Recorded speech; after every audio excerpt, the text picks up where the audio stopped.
Shalom, shalom, shalom, haleluya, puji Tuhan. Satu hari lagi Tuhan berikan untuk kita hari ini, Rabu 21 Desember tahun 2022. Percayalah, Tuhan pasti akan menolong, bahkan akan memberkati kita di sepanjang hari ini. Baiklah, kita akan kembali melanjutkan pembacaan Alkitab satu hari satu pasal dari pembacaan 14 hari bersama Zakaria. Dan puji Tuhan, hari ini kita sudah berada di hari yang keempat.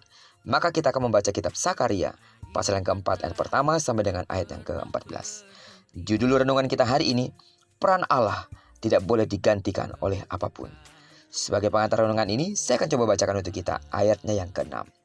Maka berbicara ia katanya, inilah firman Tuhan kepada Zerubabel bunyinya, bukan dengan keperkasaan dan bukan dengan kekuatan, melainkan dengan rohku, firman Tuhan semesta alam.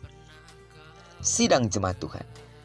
Zerubabel mendapat tugas untuk membangun bait Allah dan umatnya. Mereka yang kembali ke tanah perjanjian bersusah payah untuk membangun kembali tanah leluhurnya dari reruntuhan. Namun setelah sekian lama, mereka lupa tugas utamanya sebagai umat, yaitu beribadah. Akan tetapi permasalahannya adalah bait Allah telah lama runtuh. Lalu di mana mereka harus beribadah?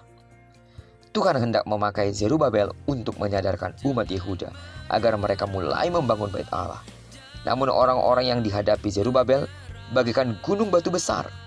Oleh karena itu tugas Zakaria adalah menyampaikan janji Allah kepada Zerubabel bahwa ia akan menyelesaikan tugas tersebut bukan karena kuat dan perkasanya, melainkan karena Allah sendiri. Dalam hal ini, roh Allah akan meneguhkan setiap perkataan Zakaria kepada Zerubabel. Zerubabel dan Yosua adalah dua dahan pohon zaitun itu. Mereka lah perintis pekerjaan Allah untuk membangun kembali bait Allah di Yerusalem. Allah memilih orang untuk membangun umatnya. Akan tetapi bukan berarti tidak ada rintangan atau rintangan segera sirna begitu saja. Gesekan, salah paham, dan berbagai masalah bisa datang bak batu besar yang menghalangi pekerjaan Allah. Namun kita tidak boleh mundur karena Allah melalui rohnya akan selalu menguatkan dan meneguhkan kita. Inilah yang menjadi pegangan kita saat bekerja melayani Dia. Amin. Zaman sekarang, teknologi sudah semakin maju.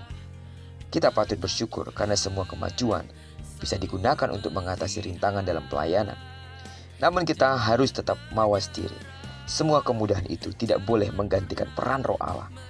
Kita harus tetap mengandalkan Tuhan senantiasa. Amin. Apapun yang terjadi di dalam pelayanan adalah hal yang biasa ketika bergesekan satu dengan yang lain. Tetapi jangan pernah andalkan kekuatanmu. Andalkan Tuhan. Karena hanya Tuhan yang sanggup mengubahkan hati seseorang. Sidang jemaat Tuhan. Berlakulah setia terus kepada Tuhan dengan menyerahkan diri sepenuhnya ke dalam tangan Allah. Jauhlah kiranya hati kita dari hati yang menghakimi orang lain. Karena sesungguhnya hanya karena kekuatan dan keperkasaan Allah yang ada pada kita lah kita mampu menghadapi segala situasi. Terlebih kita mampu melayani Tuhan. Tidak ada sesuatu yang patut kita andalkan kecuali Allah yang telah memilih dan menetapkan kita menjadi hamba-Nya. Terpujilah nama Tuhan. Diberkatilah kita sepanjang hari ini, digenapi firman yang telah berjanji bahwa apa yang dikerjakan tangan kanan dan tangan kiri kita dibuat yang berhasil. Amin. Kemanapun kaki kanan dan kaki kiri kita melangkah, karena kita telah menyerahkan diri kita sepenuhnya ke dalam tangan kendali Tuhan. Di sana pasti kemuliaan Tuhan akan dinyatakan. Tidak jemu-jemunya terus aku berdoa di seluruh sidang jemaat Tuhan. Kasih karunia Allah melimpah di dalam hidupmu. Bagi sidang jemaat Tuhan yang sakit, dalam nama Yesus, sembuhlah sesuai dengan takaran imanmu. Diberkatilah kita bersama dengan orang-orang yang kita kasihi, serta bersama dengan orang-orang yang kita cintai dimanapun mereka berada. Terpujilah nama Tuhan. Shalom.